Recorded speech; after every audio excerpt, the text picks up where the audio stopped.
내가 명하는 이 일에 너희를 칭찬하지 아니하나니 이는 너희의 모임이 유익이 못되고 도리어 해로움이라. 먼저 너희가 교회에 모일 때에 너희 중에 분쟁이 있다함을 듣고 어느 정도 믿거니와 너희 중에 파당이 있어야 너희 중에 옳다 인정함을 받은 자들이 나타나게 되리라. 그런즉 너희가 함께 모여서 주의 만찬을 먹을 수 없으니 이는 먹을 때에 각각 자기의 만찬을 먼저 갖다 먹으므로 어떤 사람은 시장하고 어떤 사람은 취함이라. 너희가 먹고 마실 집이 없느냐? 너희가 하나님의 교회를 업신여기고 빈궁한 자들을 부끄럽게 하느냐? 내가 너희에게 무슨 말을 하랴? 너희를 칭찬하랴? 이것으로 칭찬하지 않노라. 아멘. 할렐루야. 네, 아멘 하신 분들에게 하나님이 복 주시기를 바랍니다. 이러니까 꼭 아멘 하더라고요. 미리 하면 얼마나 좋을까요, 그죠? 제가 충일교회 내려오면서 한 3번 놀랄 수밖에 없었습니다. 일단 예배당 보고 깜짝 놀랐습니다. 서울이면 이런 땅을 가질 수가 없는데, 여러분들은 아마 잘 모르실 거예요. 행복한 줄을 모를 거예요. 굉장한 이 넓은 이 대지 위에 이렇게 아름다운 예배당, 깜짝 놀랐습니다. 두 번째 놀란 건 찬양팀 너무 뜨겁네요. 우리 목사님 인도도 잘하시고 여러분도 찬양, 그래서 또 2번 놀랐습니다. 세 번째는 우리 박 목사님 설교 듣고 제가 놀랐습니다. 내려오면서 제가 2편을 듣고 시간이 모자라서 더 못 들었어요. 자, 정말 귀한 목사님이고 보물 같은 목사님이다. 그래서 제가 오죽하면 아까 그랬을까요? 이 교회 다니고 싶다고. 뭐 또 아멘이에요. 우리 교회는 어떡하라고. 진짜 우리 박 목사님 너무 설교 은혜 많이 받았어요. 보물 같은 목사님이 이곳에 오셨다 이렇게 생각이 됩니다. 여러분과 이렇게 만나 뵙게 돼서 반갑고요. 소개받은 대로 이렇게 유명한 사람은 아닙니다. 저 이제 남양주시 퇴계원에서 목회하는 시골교회 목사입니다. 시골교회. 우리가 읍이에요. 읍 아직도. 그래서 읍내에서 왔습니다.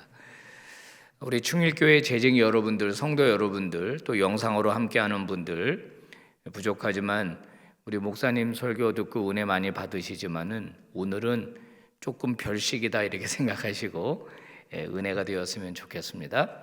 한번 기도하고 말씀 나누겠습니다. 거룩하신 하나님 아버지, 저희들을 말씀의 자리로 인도해 주신 것을 감사합니다. 기도도 드렸고 찬양도 드렸고 이제는 하나님이 저희들에게 말씀 내려주시기를 기다립니다. 부족한 종을 세우셔서 귀한 말씀 대언하게 하셨는데 우리 충일교회 재직들과 모든 성도들이 주의 말씀을 사람의 말로 받지 아니하고 하나님의 말씀으로 받을 때 새로운 결단들이 일어나게 해 주시옵소서. 예수님 이름으로 기도 올리옵나이다. 아멘. 주의 만찬을 먹는 공동체라는 제목으로 말씀을 증거합니다. 저와 여러분 중에 훈계와 책망을 좋아하는 사람은 아마 한 사람도 없을 겁니다. 나이가 들어가면 들어갈수록, 사회적 지위가 올라가면 올라갈수록 누군가에게 훈계를 듣는다, 책망을 듣는다, 이거 못 견디는 일입니다. 책망을 들으면 아파요. 아프니까 싫어하는 겁니다.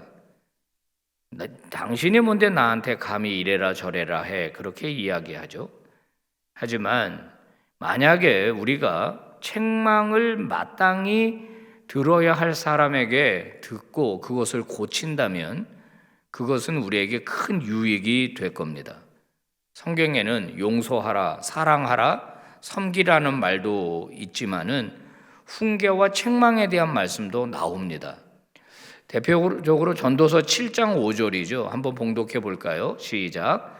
지혜로운 사람의 책망을 듣는 것이 우매한 자들의 노래를 듣는 것보다 나으니라. 책망을 듣는 게 우매한 자들의 노래 듣는 것보다 낫다. 이게 전도서의 증언입니다. 잠언은 또 뭐라고 하고 있나요? 읽어봅니다. 시작. 훈계를 좋아하는 자는 지식을 좋아하거니와 징계를 싫어하는 자는 짐승과 같으니라. 징계를 싫어하면 뭐 같다고요? 짐승이라는 겁니다. 사람이 아니라는 거예요. 사람이라면 마땅히 훈계와 책망을 달게 받을 수 있는 자세가 필요하다라고 하는 겁니다. 자, 오늘 우리가 읽은 고린도전서 11장에서 사도 바울은 고린도 교회 성도들을 책망합니다. 뭐라고 책망합니까? 자, 내가 명하는 이 일에 너희들을 칭찬할 수가 없다.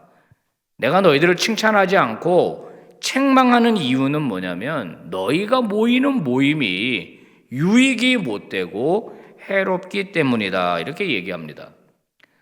바울이 고린도 교회를 책망하는 이유는요, 성찬식을 했기 때문이에요. 성찬식. 너희가 모여서 행하는 성찬식. 여러분, 성찬식이 왜 문제가 되죠? 고린도 교회 성도들은 다 이교도들이었습니다. 원래부터 예수를 믿던 사람들이 아니었어요.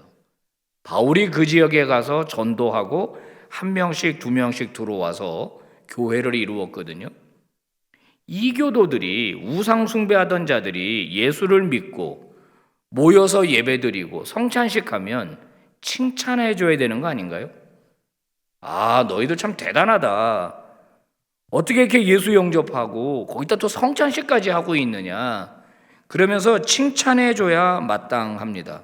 그런데 무슨 문제가 있길래 바울은 너희들의 모임이 해롭다. 해롭다라는 건 뭐죠? 하지 말라는 겁니다. 차라리 안 모이는 게 낫다라는 거예요. 성찬식을 했기 때문이 아니라 정확하게 말하면 성찬식을 잘못했기 때문입니다. 성찬식을 하면 할수록 교회가 망가졌어요. 교회가 무너졌습니다. 그러니까 바울이 너희들을 칭찬하지 못하겠다. 너희들이 모이는 이 모임은 해로운 모임이다. 이렇게 이야기를 한 것입니다. 여러분, 이 문제를 좀 더 정확하게 알려면 초대 교회가 가졌던 성찬식을 좀 공부해 볼 필요가 있는데요. 당시 사도 바울 당시 고린도 교회가 갖고 있었던 성찬식은 오늘처럼 예전화된 성찬식이 아니었습니다. 일종의 공동 식사였어요. 함께 다 같이 모여서 떡을 먹고, 그러니까 빵이죠. 빵을 먹고 그리고 포도주를 마시는 일종의 공동 식사였습니다. 식사를 하다가 식사 중간에 그 교회의 호스트가 잔을 들어서 예수 그리스도의 보혈에 대해서, 새 언약에 대해서 설명합니다. 예수가 누구시고 그분이 피를 흘렸다라는 그 피가 어떤 의미인지를 식사 중간에 설명을 하는 거예요. 그리고 빵을 들어서 이 빵이 예수 그리스도의 몸이고 그분이 자신을 깨뜨렸다는 것이 어떤 의미인지를 이제 설명을 했습니다. 지금처럼 이렇게 아름다운 예배당이 있었던 때가 아니고 초기 1세기에는 별도의 건물이 없었습니다. 그 동네에서 가장 큰 집, 우리도 초기에는 다 그랬죠. 집에서 시작했잖아요. 그 집에서 다 모여가지고 이제 예배를 드렸어요. 그것도 주일날 아침에 예배를 드리는 게 아니라 해가 지고 난 저녁에 예배를 드렸습니다. 왜냐하면 그때는 일요일이 노는 날이 아니었고 그냥 다 일하는 날이었던 거예요. 그래서 노동자들은 아침 일찍 해 뜨면 다 일하러 나갔다가 해가 질 때쯤 되면 다 집으로 돌아옵니다. 그리고 어느 집에 모여서 저녁에 주일 예배를 드리고 예배를 드릴 때 함께 공동 식사를 하고 공동 식사를 하는 가운데 성찬식을 진행을 했던 겁니다.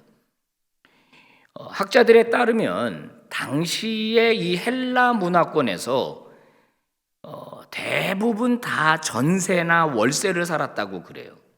일종의 주상복합인데요.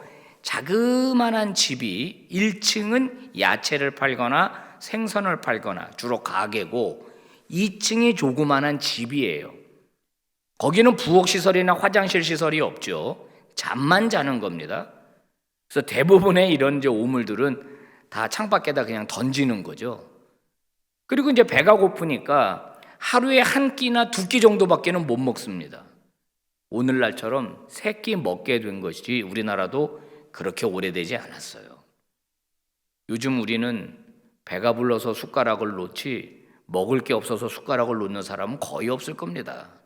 하지만요, 여기 나이가 좀 지극히 든 어르신들은 옛날에 안 그랬죠? 라떼는 말이야 그러면서 먹여만 주면 일하겠습니다. 이런 때가 한국에 불과 50년 전, 60년 전 바로 우리도 굉장히 이제 가난했었죠. 자, 이런 환경 속에서 고린도 교회 안에는 다양한 계층의 사람들이 있었습니다. 상류층도 있었고요, 하층민도 있었고요, 귀족도 있었고 노예도 있었습니다. 물론 남자도 있었고 여자도 있었고요, 유대인도 있었고 헬라인도 있었습니다. 늦게까지 노동 일을 하고 해가 지고 돌아오는 노동자들 중에는 거기에 가면, 그 교회에 가면 저녁에 밥을 준대, 식사를 준대. 그러면 그 식사를 먹기 위해서라도 교회에 출석하는 사람들이 있었습니다. 그러면 교회는 그들에게 식사를 제공하면서 식사를 하는 가운데 복음을 전했고, 그들은 복음을 듣고 예수를 영접하게 된 겁니다. 근데 문제는 뭐냐면은 이 사람들이 퇴근하고 다 올 때까지 못 기다린 게 문제였어요. 못 기다린 게. 자, 오늘 본문 21절이죠. 뭐라고 말합니까? 읽어볼까요? 시작. 이는 먹을 때 각각 자기의 만찬을 먼저 갖다 먹으므로 어떤 사람은 시장하고 어떤 사람은 취함이라. 충분히 기다렸다가 다 오고 나면 그때 공동 식사를 해야 되는데, 그때 성찬을 해야 되는데 기다리지 못하고 먼저 먹어버린 겁니다. 늦게 온 사람들은 와보니까 다 먹었어요. 없어? 다 먹었어. 배는 고파 죽겠는데 그거 먹으려고 왔는데 와보니까 먹을 게 없는 거죠. 얼굴이 화끈거리는 거예요. 요즘 말로 쪽팔린 겁니다. 아씨, 가난한데 이거 먹으러 왔는데 먹을 게 없다니까. 허탈한 거죠. 그럼 먼저 갖다 먹은 사람들이 누구냐? 이 사람들은 대부분 다 상류층 부자들입니다. 이분들이 못 기다리고 일찍 와서, 이분은 일 안 나가도 되니까 부자들은. 그러니까 일찍 모여서 시계는 없었겠지만 이거 더 기다려야 돼? 배고픈데 우리 먼저 먹지. 이러면서 시작해서 먼저 먹어버린 겁니다. 포도주도 마셔가지고 거나하게 취해 있는 거예요. 그러니까 늦게 온 사람들은 와가지고 수치심을 느끼지 않겠습니까? 때로는 상처를 받지 않겠습니까? 이게 한두 번이라면 이해를 하겠는데 매번 올 때마다 이런 일이 벌어지게 되니까 문제가 생기고, 이것 때문에 분쟁이 생기고, 이것 때문에 갈등이 생기고, 성찬은 예수 그리스도의 몸을 중심으로 하나가 되라는 메시지가 있는데 성찬을 할수록 하나 되는 게 아니라 자꾸 분열된 겁니다. 자꾸 싸우고 다투게 된 겁니다. 그래서 바울이 질책을 하는 거예요. 먼저 갖다 먹은 부자들을 향해서 22절에 이렇게 질책을 하는 겁니다. 읽어봅시다. 시작. 너희가 먹고 마실 집이 없느냐? 너희가 하나님의 교회를 업신여기고 빈궁한 자들을 부끄럽게 하느냐? 내가 너희에게 무슨 말을 하랴? 너희를 칭찬하랴? 이것으로 칭찬하지 않노라. 너네 집 있잖아. 니네 집에 가면 충분히 먹을 거 있잖아. 그런데 하나님의 교회를 업신여기고 빈궁한 사람들을 부끄럽게 만들어? 너희들 칭찬 못해. 너희들 어떻게 칭찬할 수 있겠어? 그러면서 바울이 상류층 부자들을 질책을 한 겁니다. 바울이 이 문제보다 더 심각한 문제에 집중을 하는 게 뭐냐면 이런 일이 왜 생겼냐는 거예요. 내적인 동기. 이런 현상이 일어나게 된 내적인 동기가 뭐냐? 19절 말씀이에요. 너희 중에 파당이 있어야 너희 중에 옳다 인정함을 받은 자들이 나타나게 되리라. 번역을 좀 어렵게 했어요. 무슨 뜻이냐면 파당이 있다라는 말은 사람을 나누어서 차별한다 이런 뜻입니다. 그러니까 너희는 하층민, 나는 상층민, 이런 식으로 사람을 파당을 나누는 거예요.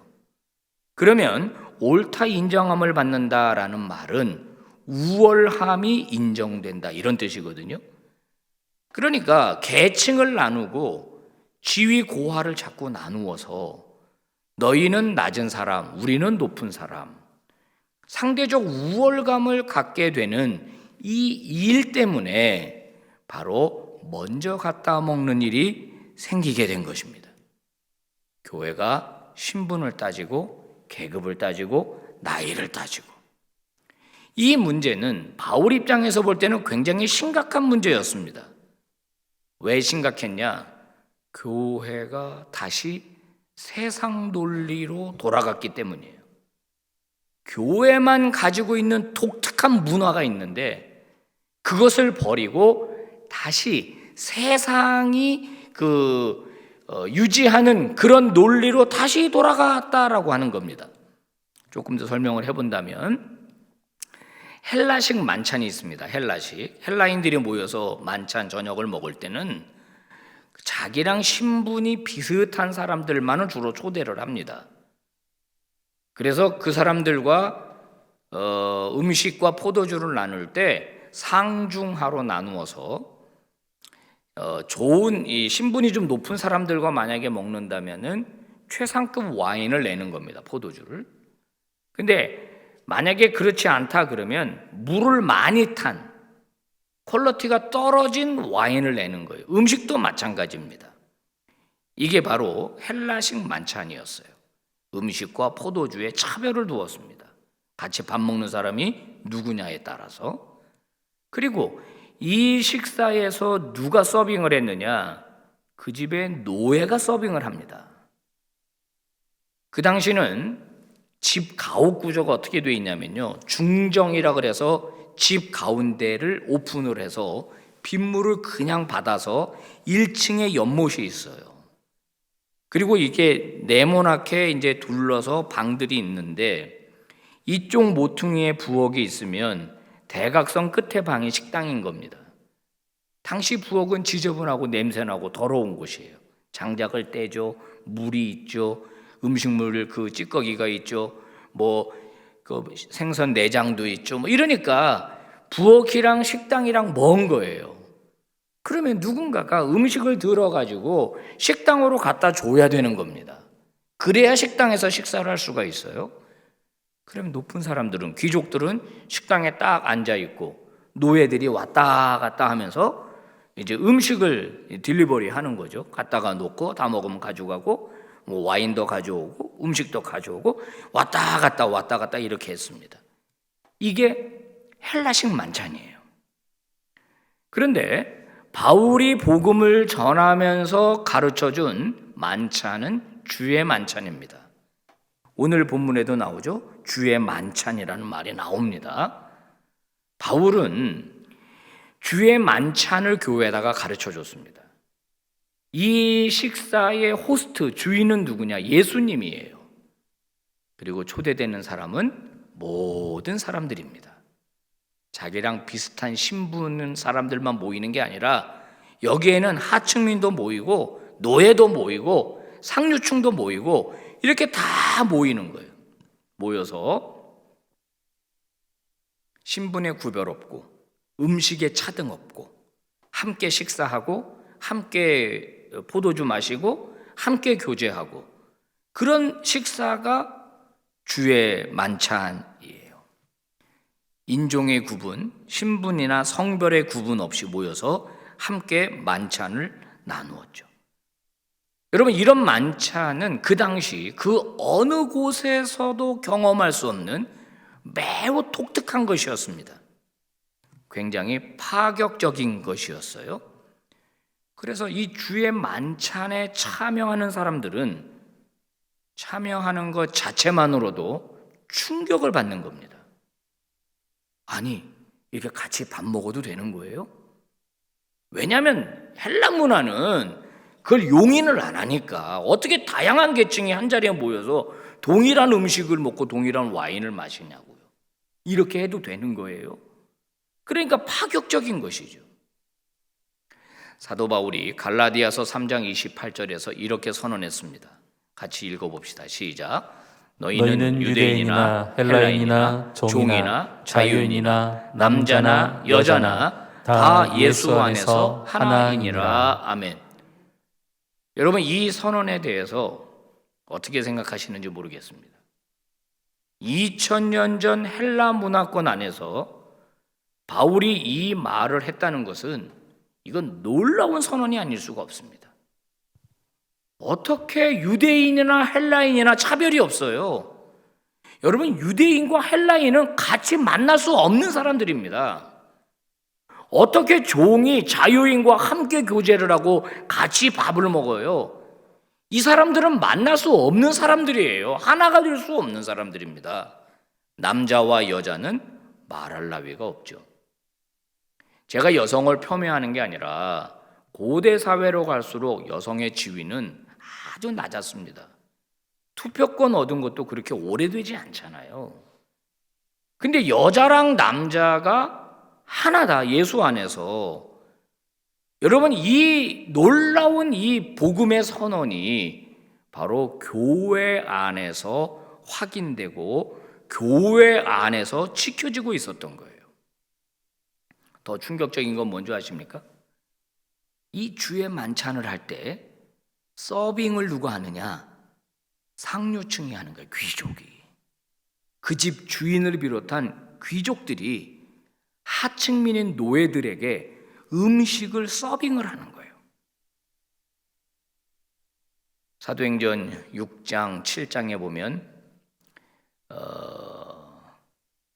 초대 예루살렘 교회에서 그 과부들을 구제하는 문제에서 그 갈등이 생기니까 제자들이 모여서 대안을 제시하죠. 아예 제도를 바꿔버리잖아요. 집사들을 7명을 뽑았습니다. 그리고 그들에게 전권을 다 위임했습니다. 그리고 이렇게 말했죠. 우리는 오직 기도하는 일과 말씀 전하는 일에 올인하겠다. 이 식사를 배달하고 구제 리스트를 만들고 재정을 관리하고 하는 일은 너희들이 해라. 그러면서 뽑은 7명의 집사. 그 헬라어 단어가 디아코노스입니다. 디아코노스라고 하는 단어의 원래 뜻은 A 지점과 B 지점을 왔다 갔다 하는 사람들이란 뜻이에요. A 지점은 부엌이고 B 지점은 식당입니다. 이건 누가 했던 일이라고요? 노예가 했던 일이에요. 그런데 교회가 집사를 뽑으면서 그 단어를 차용을 했습니다. 그래서 초대교회 예루살렘 교회 재직들은 뭐 하는 사람들이었냐면 A 지점과 B 지점을 왕복하면서 식사 시중을 들었던 사람들이에요. 이 사람들이 집사라고 하는 이름으로 불려지게 된 것입니다. 주일 예배를 드리고 함께 공동 식사를 할 때 하층민들은 앉아서 대접을 받았고 교회의 지도자들이 그 교회의 어른들이 앞치마를 두르고 부지런히 식당과 부엌을 왔다 갔다 하면서 그분들에게 식사를 제공했어요. 이게 초대 교회였습니다. 그러니까 이런 주의 만찬 문화는 복음과 함께 전해지게 되면서 복음이 더 강력해진 것입니다.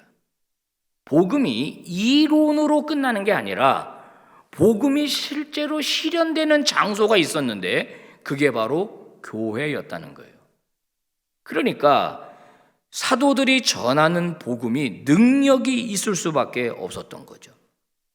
주의 만찬 자체가 메시지고 그 메시지를 더 강력하게 만드는 게 주의 만찬이고 하층민인 사람들이 일터에서는 사람 대접받지 못하다가 교회에 오면 사람 대접을 받는 겁니다. 교회에 오면 존중을 받는 겁니다. 그러니까 하층민들이 교회에 나오면 충격을 받는 거예요. 나 같은 사람도 이런 대접을 받아도 되나? 그러면서 예수 그리스도의 십자가 복음을 받아들였던 거거든요. 여러분 사도행전 16장 21절 말씀 한번 읽어보시겠어요? 시작.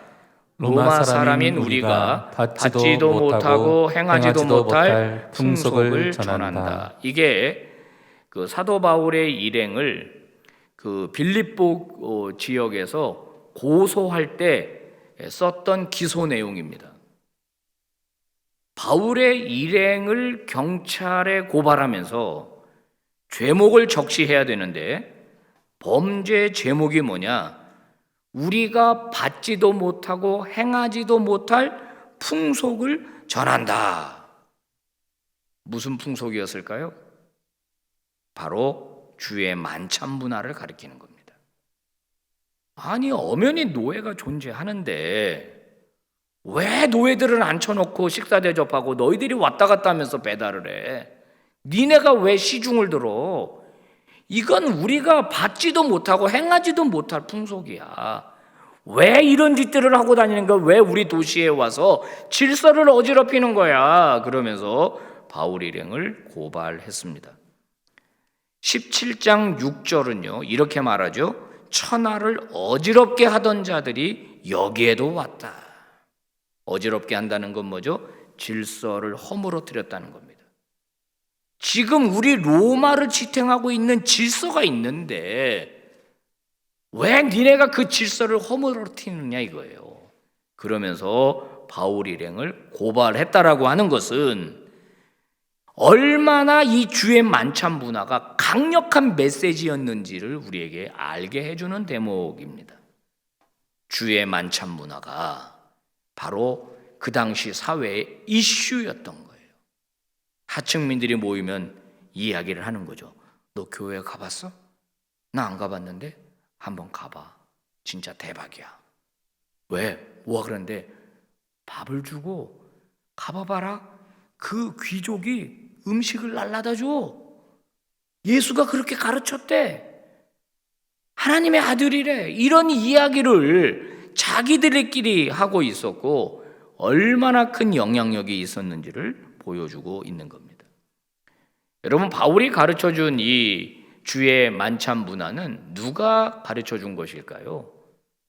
바로 예수님이 가르쳐 주셨다는 겁니다.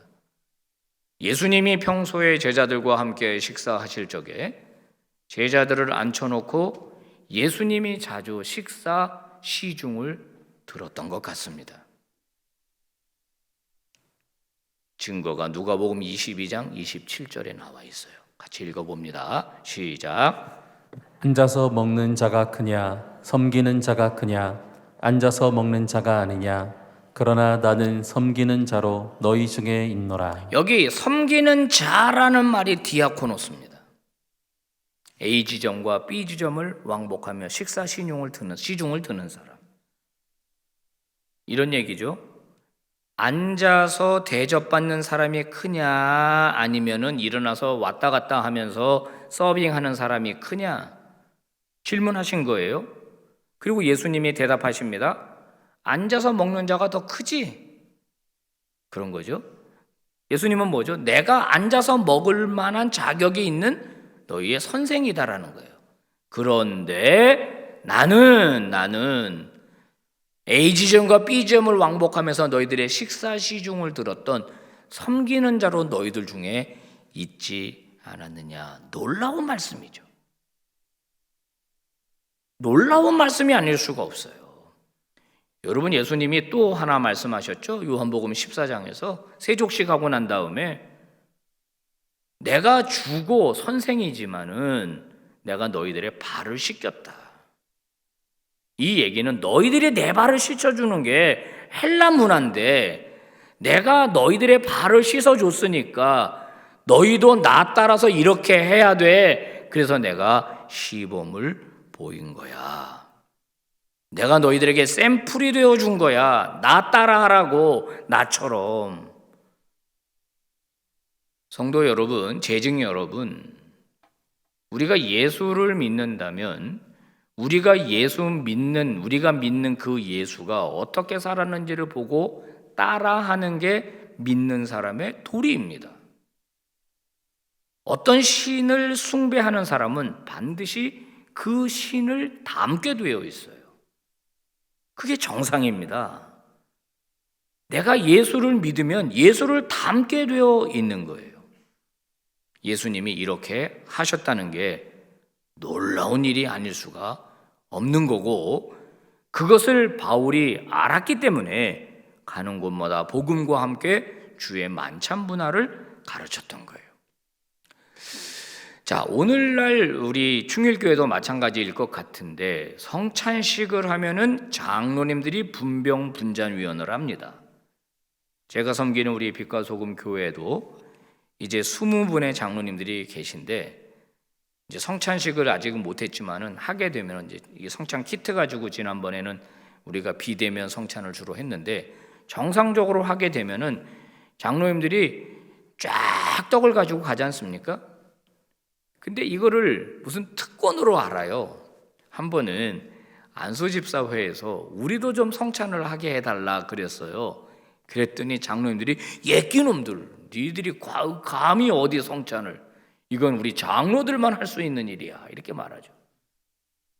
A지점과 B지점을 왕복하면서 떡과 잔을 나눠다 준 그 기원이 어디서부터 나온 것이냐? 바로 오늘 주의 만찬 문화에서 나온 겁니다. 그러니까 실제로 장로님이 사실 식당에 가서 일해야 돼요. 성찬식의 분병분잔위원회 특권의식을 가질 게 아니라 장로님들이 앞치마 두르고 식당 가서 일하셔야 원래는 더 맞는 거라고 할 수가 있습니다. 섬기는 것이 특권이라면 특권입니다. 교회 안에서는 그게 특권이에요. 내가 어른이면, 내가 윗사람이면 내가 아랫사람을 섬겨야 되겠다가 교회 안에서 통용되는 특권입니다. 세상에 나가면 반대죠. 내가 지금 나이가 몇인데 나 같은 어른이 나한테 그런 일을 시켜? 이건 세상 논리입니다. 그런데 교회는 예수님이 그렇게 하셨다는 거예요.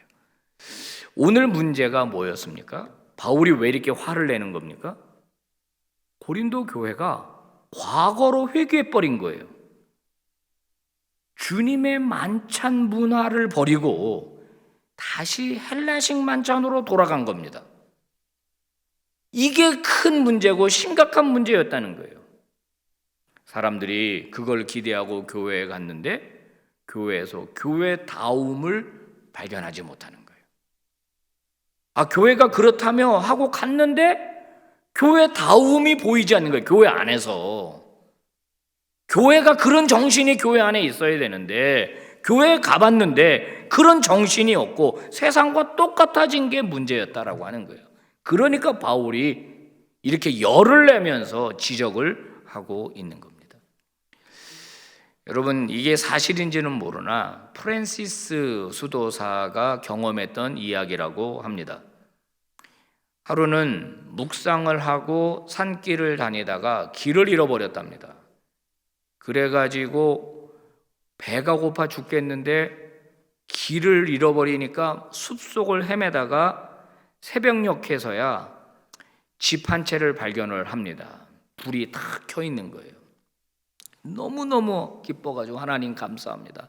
하나님 감사합니다. 그리고 그 집 앞에 갔더니 그 집에 주인이 이제 방 안에 있고 그 앞에 뭐라고 써붙여 있냐면 우리 집에서 매일 신선한 빵을 만들고 있습니다. 이렇게 써 있더라는 거예요. 그 집에. 너무 반가워서 프랜시스가 막 문을 두들기면서 계십니까? 계십니까? 했더니 앞치마를 두른 어떤 아줌마가 나오면서 수도사님 웬일이세요? 내가 묵상하다가 길을 잃었습니다. 온종일 굶어서 너무 배가 고파 죽겠는데 여기 보니까는 신선한 빵을 매일 구워낸다고 이렇게 써 있는데 그 빵 하나만 저 주시면 안 되겠습니까? 그랬더니 그 여인이 매우 미안해하면서 이렇게 얘기했다는 거예요. 죄송해요, 수사님. 우리 집은 간판을 만드는 집이에요. 매일 신선한 빵을 굽고 있습니다라는 간판을 만드는 집이에요, 간판을.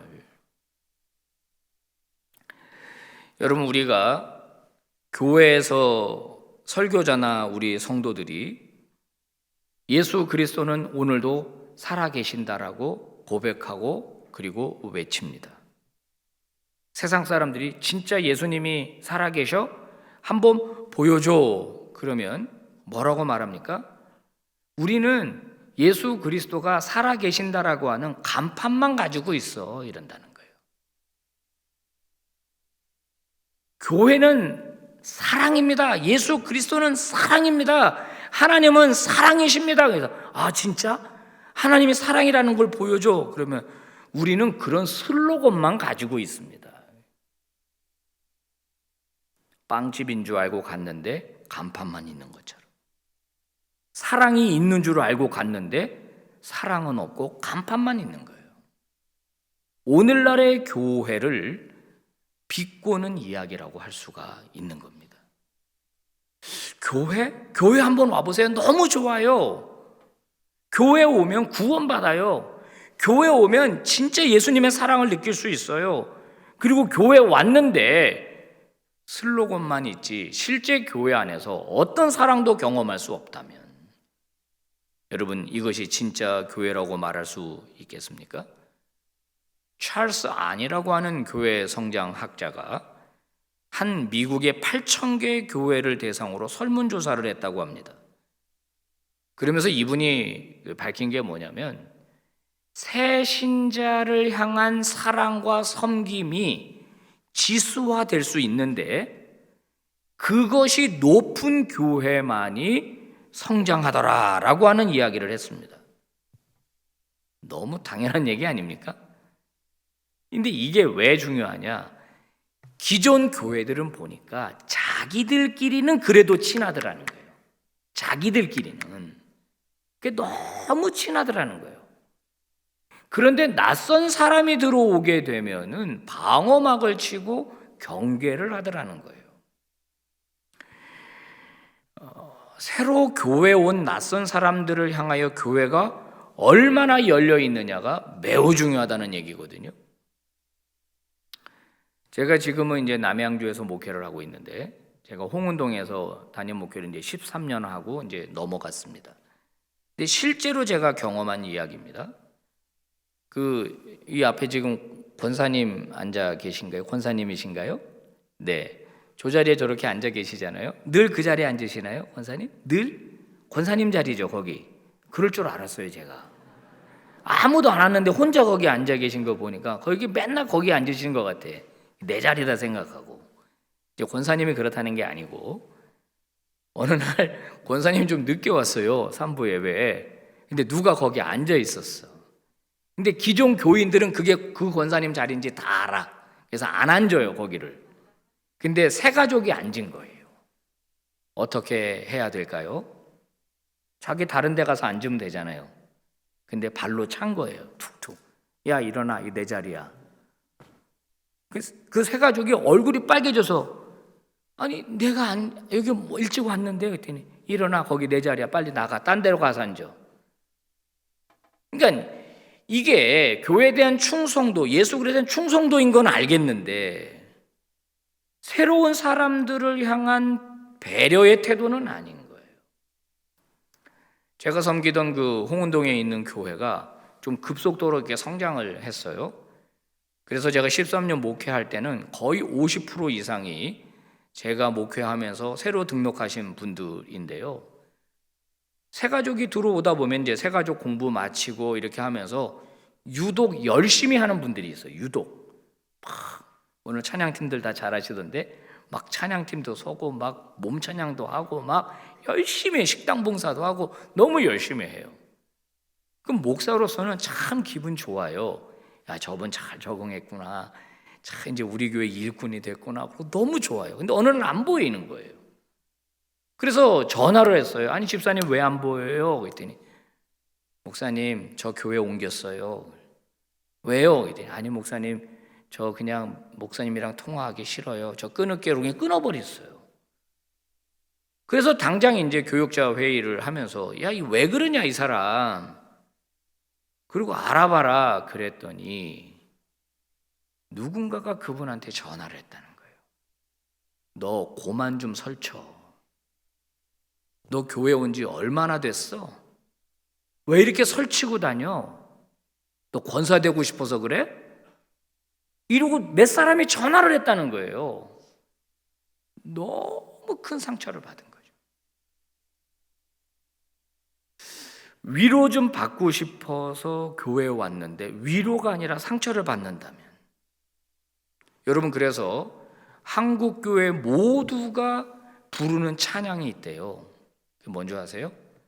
나 상처받았네, 너 상처받았네, 우리 상처받았네. 교회 와서 위로와 격려를 받는 게 아니라 상처를 받는 거예요. 교회에 와서 받아들여지는 게 아니라, 교회에서 실수가 용납되는 게 아니라 교회에서 혼나는 거예요. 와가지고 이렇게 몇 번 당하잖아요. 그러면요, 교회 등록을 안 합니다. 그냥 예배 드리고 그냥 가버려요. 그 교회 그나마 오면은 다행이다라는 거예요. 교회 오면 다행이다. 오래전에 나온 책입니다. 5스타 교회라는 책이 있었어요. 이 책은 이런 겁니다. 우리가 여행을 하다 보면 이제 호텔에 가서 묵게 될 때, 호텔에는 그레이드가 있습니다. 별 2개짜리, 3개짜리, 4개짜리, 5개짜리. 그래서 우리는 5개 별이 붙은 호텔을 5성급 호텔이라 그래요. 5성급. 이 5성급 호텔에 가보면은 거기에 단순히 무슨 건물이 현대식이고 깨끗하고 서비스 좋고 그건 기본이고, 이 5성급 호텔이 가지고 있는 아주 독특한 게 있어요. 독특한 거. 아무 호텔이나 5성급을 주는 게 아니더라 이거예요. 교회도 마찬가지라는 겁니다. 이분이 이 책을 쓰면서 하는 말이에요. 교회도 5성급 교회가 있더라는 거예요. 5성급 교회. 인테리어나 건물이 기준이 아니다라고 하는 거예요. 자, 우리 충일교회 성도 여러분, 교회는 세상을 구원하기 위한 유일한 기관입니다. 동의하십니까? 아멘이죠. 예수님이 교회 말고 세상을 구원할 다른 기관을 만드신 적이 있나요? 없죠. 교회만이 유일합니다. 교회가 세상을 구원할 유일한 기관이라고 하는 거예요. 예수님이 마태복음 16장에서 이렇게 말씀하셨어요. I will build my church upon this rock. I will, 내가 교회를 세우겠다. 이 반석 위에 내 교회를 세우겠다 그랬어요. 그러면 그게 예수님이 복음서에서 교회라는 단어를 최초로 말씀하신 곳이에요. 그 전에 교회라는 말을 하시지를 않았어요. 가이사랴 빌립보에 이르렀을 때에야 처음으로 베드로의 신앙 고백을 들으시고는 내가 이와 같은 신앙 고백하는 사람들 위에다가 My church, 내 교회를 세우겠다. 예수님이 그렇게 말씀하셨어요. 그러면 이제 여러분 한번 생각해 봐요. 그때 예수님이 생각하셨던 교회는 어떤 교회일까요? 물론 예수님은 예루살렘 교회가 세워지는 걸 보지 못하고 돌아가시고 승천하셨어요. 그러니까 예수님의 그 비전은 예수님이 돌아가신 다음에 제자들에 의해서 성취가 됐어요. 그러면 그때 예수님이 가이사랴 빌립보에서 말씀하셨을 때 내가 교회를 세우겠다라고 할 때 예수님이 생각하시던 그 교회, 그 교회가 지금 우리 충일교회에 맞나요? 그 교회가 지금 한국에 있는 교회들이 맞나요? 맞아요? 이게 뭐냐면은 본질이라고 하는 거예요. 본질. 교회의 본질. 교회의 에센스를 말하는 거예요. 에센스. 교회가 가지고 있는 스피릿을 말하는 거예요. 스피릿. 우리 교회 안에 예수님이 꿈꾸던 그 본질이 우리 교회 안에서 만져지고 있느냐는 거예요. 확인되고 있느냐, 경험되고 있느냐라고 하는 거거든요. 여러분 이런 말 들어봤어요? 교회가 교회답다. 교회가 교회답다라고 하는 말은 본질이 거기 들어갈 때, 본질이 충실할 때 이 충일교회는 진짜 교회네, 이런 이야기를 하는 거죠. 주님이 세우고 싶었던 교회는 바로 그 본질이 살아있는 교회였다는 거예요. 전에 그 한국교회 유명한 곽선희 목사님 세미나 들으면서 들었던 얘기인데요. 어떤 분이요, 그 바다에서 배를 타고 가다가 파선을 하고 다 죽고 혼자 표류해가지고 무인도에 들어갔대요. 근데 무인도에 들어가서 제일 먼저 뭐를 했냐면 교회를 자기가 세웠대요. 크리스찬이기 때문에 내가 내 집을 짓기보다 먼저 내가 주일마다 교회를 가야 되겠다. 그래서 혼자 무인도에 있으면서 이 아담한 교회를 이제 하나 세웠대요. 그리고 자기 집을 이렇게 세우고 그렇게 했대요. 세월이 좀 많이 지나서 구조대가 이제 이분을 찾았어요. 그리고 그 섬에 온 거예요. 야, 당신 현대판 로빈슨 크루소다. 대단하다. 근데 이 집들이 다 뭐냐? 좀 소개 좀 해봐라. 무슨 용도로 지은 거냐? 그랬더니 이분이 그러더래요. 이 첫 번째 집은 제가 다니던 교회입니다. 그러더래요. 야, 당신 믿음이 대단하구나. 혼자 살면서 교회를 지었고 혼자 그 주일날 교회를 갔다는 거예요. 이 두 번째 건물은 뭐죠?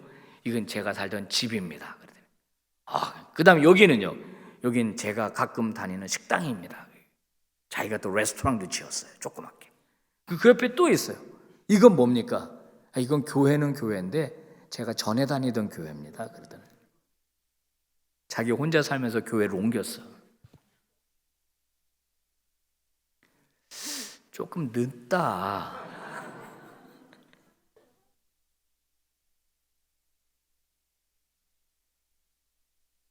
여기 지금 우리 예배드리는 우리 성도님들 중에 전에 다른 교회 다녔던 분들 계실 거예요, 아마.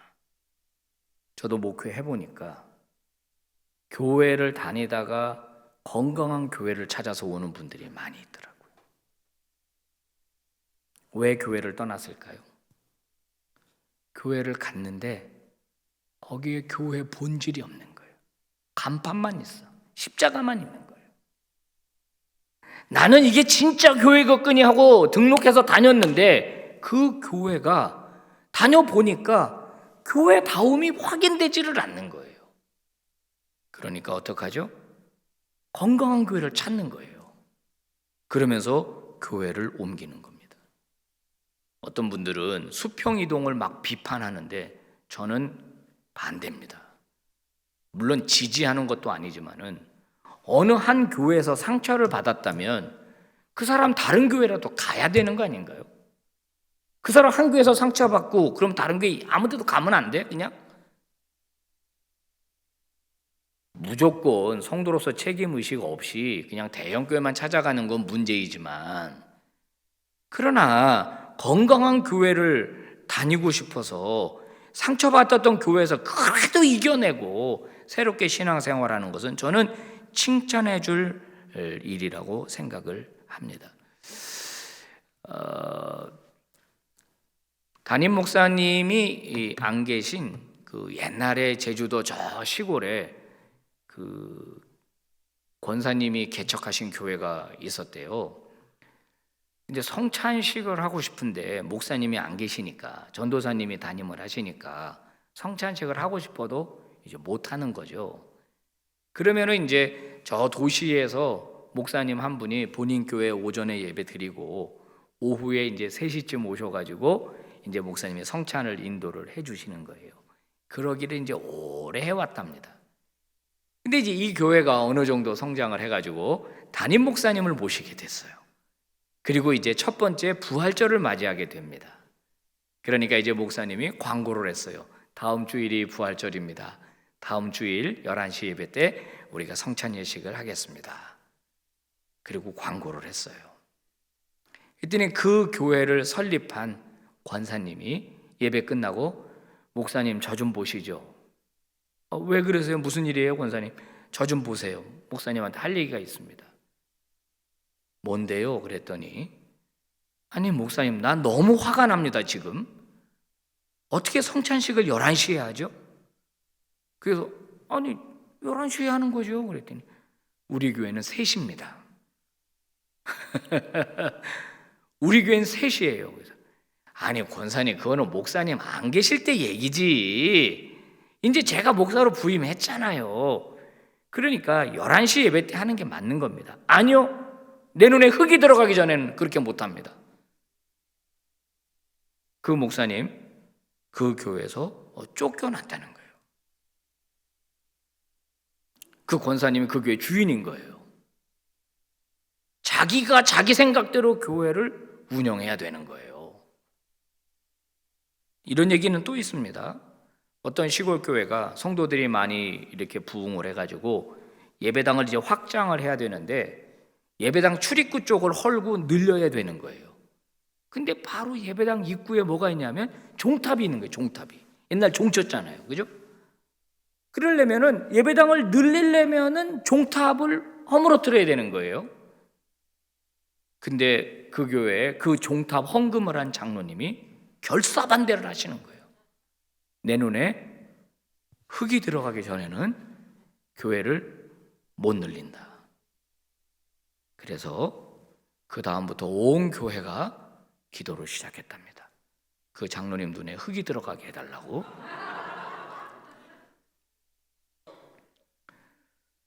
여러분, 본질과 비본질을 구분할 수 있어야 되는 거예요. 진짜 교회 안에서 있어야 할 본질은 무엇이고 비본질은 무엇이냐는 거예요. 여러분의 교회는 피아노가 여러분 오실 때 오른쪽에 있네요. 그죠? 여러분 피우파와 피좌파 얘기 들어봤어요? 예배당을 짓고 들어갔는데 피아노를 오른쪽에 놔야 된다는 파와 왼쪽에 놔야 된다는 파가 갈라졌어요. 실화입니다, 실화. 이 교회는 여기가 마루네요. 근데 옛날에 여기 빨간 다 깔려 있었죠. 빨간색, 그죠?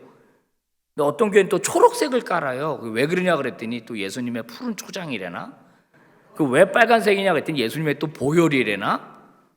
그래서 보혈파와 초장파가 서로 싸워가지고 여러분 보라색이면 어떻고 초록색이면 어떻고 빨간색이면 어때요? 저 처음 신학교 들어가니까 이렇게 가르쳐줬습니다. 그때 강대상이 여기 있고 여기 있고 이럴 때 네가 강대상을 여기서 일로 옮기고 싶으면 1년에 1cm씩 옮겨라 그랬어요. 너 은퇴할 때쯤 네가 원하는 장소에 가 있을 거다. 왜? 비본질에 목숨을 걸죠, 교회가? 자, 여기 지금 제가 슬리퍼 신고 올라왔습니다. 여기 신발 신고 올라오면 안 되나요? 그러면 아주 불경스러운 건가요? 내 발에 신을 벗어라. 네가 선 땅은 거룩한 곳이니. 그럼 여기만 거룩하고 여러분은 안 거룩한 곳이에요? 거기는? 이 에어리어가 구분이 돼 있나요? 여러분 신발 신고 올라와도 됩니다. 주일날 목사님 가운 입으시나요? 여러분 가운 벗으면 성령이 임하시지 않나요? 가운 꼭 입어야 되나요? 그래요? 그러려면 또 그렇게 하세요. 교회의 진짜 본질이 뭐냐는 거예요.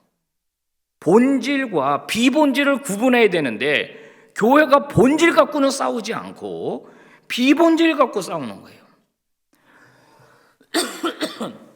교회에 마땅히 있어야 할 것들은 생각하지 않고 없어도 되는 것들과 싸우는 거예요.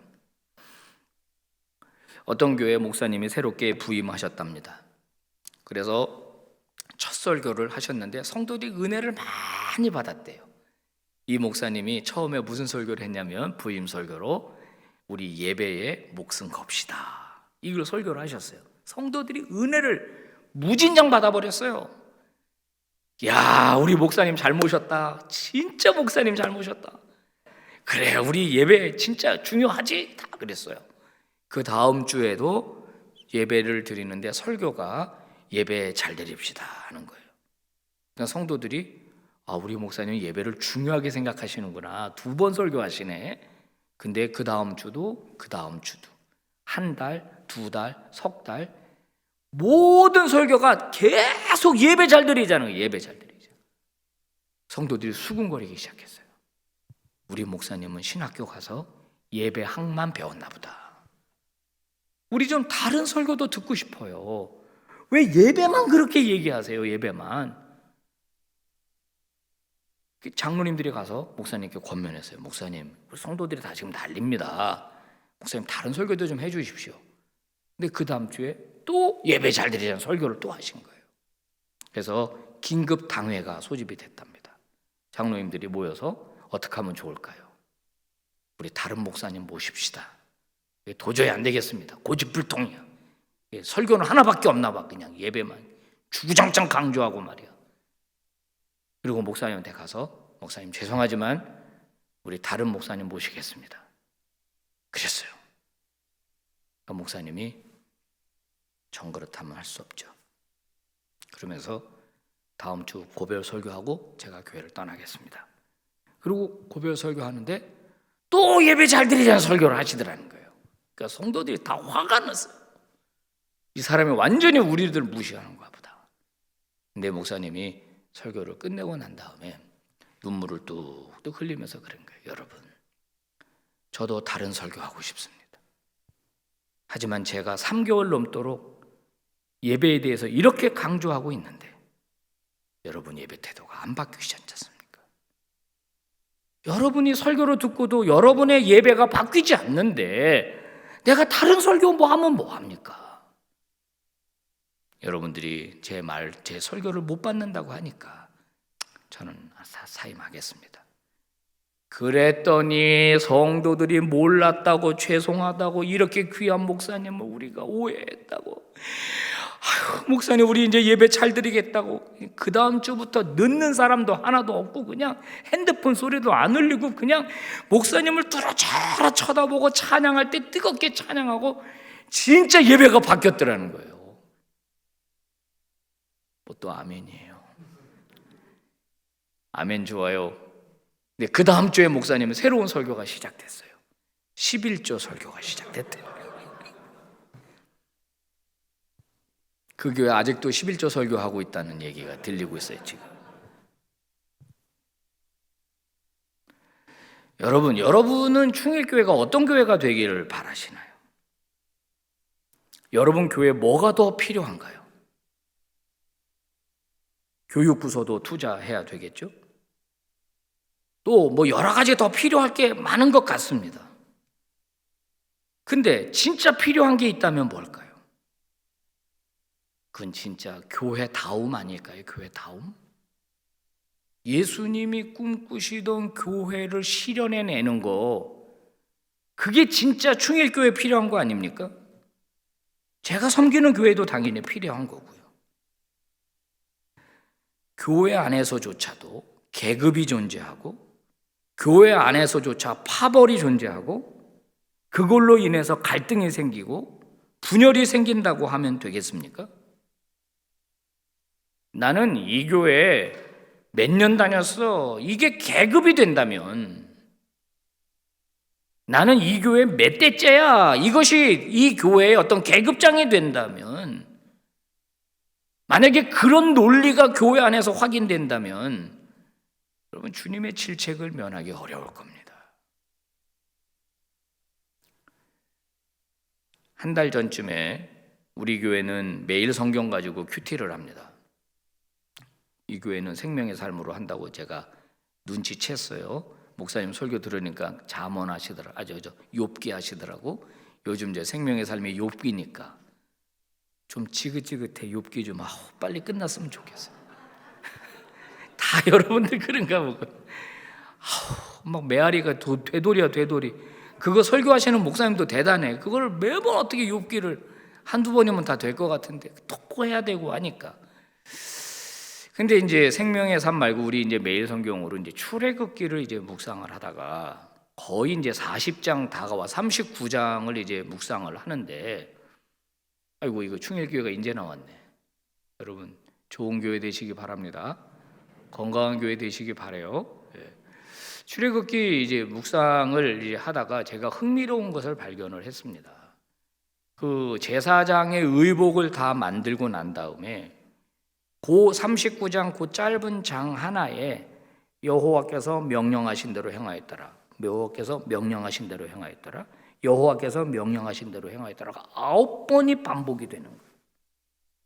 이게 무슨 말이냐면 하나님이 성막에 대한 설계도를 모세에게 주셨어요. 모세가 그걸 시내산에서 받아 내려와 가지고 이스라엘의 장로들을 모으고 이렇게 성막을 지어라라고 줬어요. 그거를. 그죠? 비전은 하나님으로부터 온 거예요. 그거를 전달한 사람은 누구예요? 모세예요. 모세. 그리고 부살렐과 오홀리압이라고 하는 감독관들을 중심으로 이 설계도를 구체화하는, 즉 예를 들어서 번제단이라고 하면 번제단의 설계도를 말해줬는데 그 번제단을 실제로 놋을 녹여가지고 그 사이즈대로 만드는 일은 누가 했느냐? 그건 부살렐과 오홀리압을 중심으로 이스라엘 백성들 중에 했어요. 백성들 중에. 그래서 이제 성막이 다 완공이 된 거예요. 그래서 모세에게 검사를 맡으러 온 겁니다. 모세가 검사를 하는 거예요, 이제. 근데 보니까 여호와께서 명령하신 대로 잘 만들었네. 물두멍 가서 보고 여호와께서 명령하신 대로 잘 만들었네. 금촛대 보고 여호와께서 명령하신 대로 잘 만들었네. 이렇게 얘기하더라 이거예요. 무슨 말이냐? 여러분, 교회가 교회다워지는 일, 이 일에 대한 비전은 하나님께서 주의 종에게 주십니다. 주의 종에게. 그러면 여러분의 담임 목사님이 하나님으로부터 비전을 받으시는 거예요. 그러면 그 비전이 누구에 의해서 성취되는가? 그것은 바로 장로님들을 통해서, 성도들을 통해서 성취되는 거예요. 영화를 만든다고 하면 한 편의 좋은 영화에 대한 시나리오는 성경에 있고, 감독관이 목사님이라면 실제로 그것들을 제작해내고 촬영하고 하는 일들은 배우들과 실제로 성도들이 그 일을 해야 되는 거예요. 하나님께서 비전을 주시고 그 비전을 목사님 통해서 주신다면 그 비전이 비전으로 끝나면은 안 되고 그것이 비전이 현실이 돼야 되는데 그 현실, 그 성취를 누가 시켜주느냐? 바로 재직들이 하는 것입니다. 직분자들이 하는 거예요. 직분자는 직임이라는 직자에다가 나눌 분자입니다. 교회를 비전을 성취하는 데 있어서 일을 나눈다는 거예요. 나눈다. 장로님들은 장로님들의 일이 있는 거고, 안수 집사님은 안수 집사님의 일이 있고, 권사님은 권사님대로 일이 있고, 서리 집사님대로 일이 있는 거예요. 직을 나누어서, 직임을 분을 나누어서 직분자다라고 하는 거예요. 직분자. 어떤 교회가 하나님이 기뻐하시는 교회냐?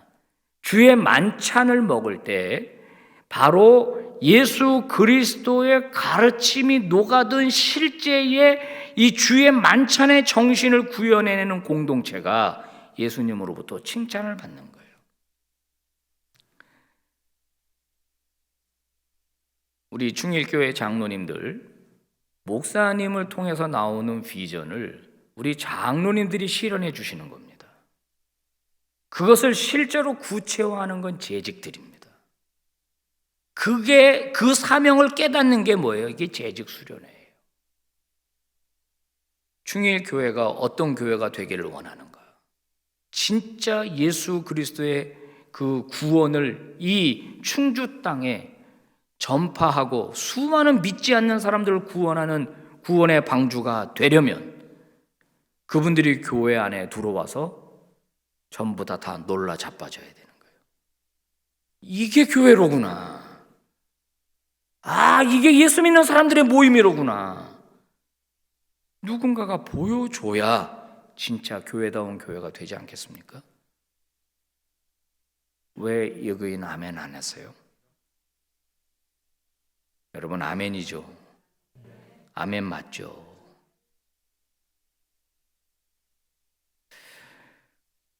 여러분이 남들보다 더 가진 게 있다면 우월함을 갖기 위해서 주신 게 아닙니다. 교만하라고 주신 게 아니에요. 그게 돈이든지 지식이든지 아니면 외모든지. 그거 가지고 잘난 척하라고 주신 게 아니에요. 그것으로 교회를 섬기라고 주신 거예요. 다른 사람을 섬기라고 주신 거예요. 혹시 이 충일교회를 오래 다니신 분들이 있습니까?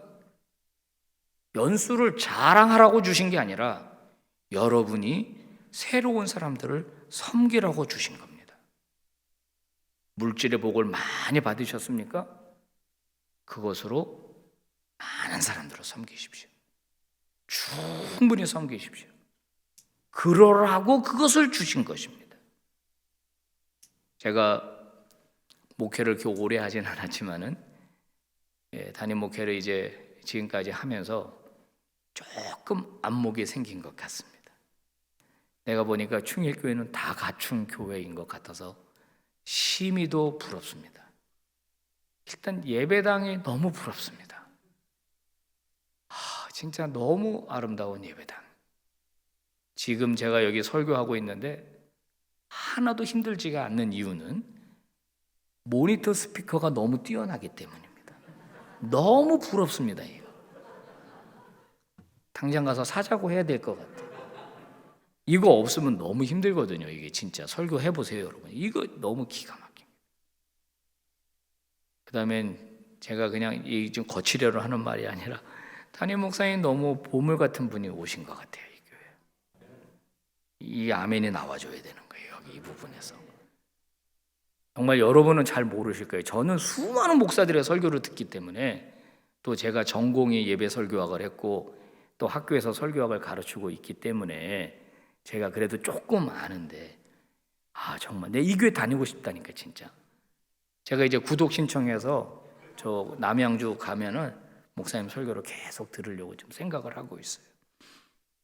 이제 이 충일교회는 이 충주에서 더 영향력 있는 교회가 될 수 있기를 바랍니다. 이제 우리 재직들만 좀 잘해 주시면 되겠어요. 좀 교회 안에서 진짜 여기를 예수 공동체로 좀 만들어 주십시오.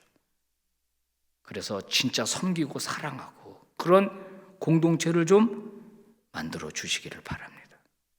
장로님들을 아직 다 못 만나봤지만은 여기 장로님들 다 훌륭하실 것 같아요. 제가 보니까 다 훌륭할 것 같아요. 오늘 재직으로 섬기는 여러분 모두 주님이 꿈꾸시는 교회를 세우셔서 이 땅에 열방에 선한 영향을 끼치는 믿음의 종들 다 되시기를 주의 이름으로 축복합니다.